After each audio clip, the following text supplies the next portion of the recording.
కూడా వాస్తవాలు తెలుసు. ఇది సైట్ సర్టిఫికేట్ సంబంధించిన విషయం. సరే, రెండో విషయం, మీరు అనొచ్చు అసలు టెండర్ పిలిచారు మీరెందుకు క్యాన్సిల్ చేశారు, ఇవన్నీ ఉన్నాయి కదా అని.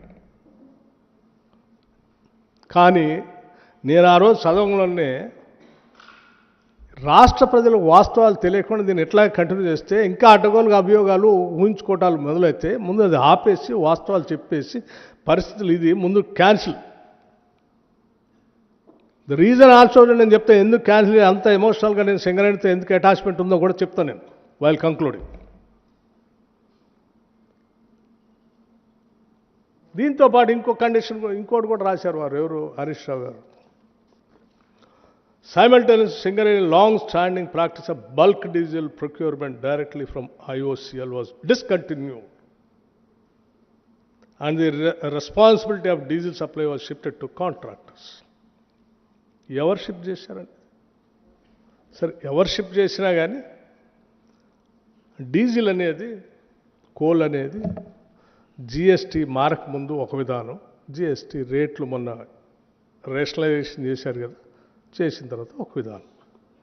దేశంలో ఏ మైనింగ్ యాక్టివిటీలో కానీ ఏ కాంట్రాక్టర్ దగ్గర కానీ కాంట్రాక్టర్ చేసేటువంటి వాహనాలకి, నడిపే బండ్లకి సంస్థలు, ప్రభుత్వాలు డీజిల్ సప్లై చేసేది ఎక్కడ లేదు.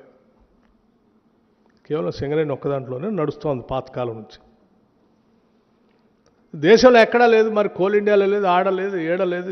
ఎందుకు వేరే కాంట్రాక్ట్స్ ఇరిగేషన్లో లేదు, రోడ్ కాంట్రాక్ట్లో లేదు, ఎవడు బండి ఏం తెచ్చుకుంటాడో తెలియదు. ఇవాళ వచ్చిన మారిన పరిస్థితుల్లో వెహికల్స్లో ఇప్పుడు ఫార్చునర్ 1 కిలోమీటర్కి 8 లీటర్ డీజిల్ కావాలా, అదే ల్యాండ్ క్రూజర్ అయితే 3 కిలోమీటర్లు 5 కిలోమీటర్లు వస్తుంది, ఫార్చునర్ అయితే 10 కిలోమీటర్ 12 వస్తుంది, ఇంకోటి అయితే 20 కిలోమీటర్లు కూడా వస్తుంది. నువ్వు ఏది లెక్కేసి ఏ వెహికల్స్ ఇస్తావు? హెవీ మెషిన్స్ వాడుతున్నట్లు కొత్త టెక్నాలజీ వచ్చినాయి, ఎక్కువ తాగుతూ ఉంటాయి, లేకపోతే లోకల్గా ఉన్న బళ్ళు ఇంకో రకంగా తాగుతూ ఉంటాయి, ఏది ఎట్లా కట్టాలో తెలియదు. ఆ పరిస్థితుల్లో వీళ్ళు అసలు ఇదంతా ఏం జరుగుతుంది అంటే వాళ్ళు తీసుకొచ్చి నాకు సార్ ఈ డీజిల్లో ఒక సందర్భంలో 2 చోట్ల చాలా పెద్ద డీజిల్ థెఫ్ట్ జరిగి పెద్ద స్కామ్ జరిగింది, దాని మీద విజిలెన్స్ కేసు కూడా నడుస్తున్నాయంటే, అయితే దెన్ దేశంలో ఏముందో ఎగ్జామిన్ చేసుకోండి అని వాళ్ళ మేనేజ్మెంట్ వాళ్ళకి చెప్తే వాళ్ళు దేశంలో ఉన్నాయన్నీ ఎగ్జామిన్ చేసుకొని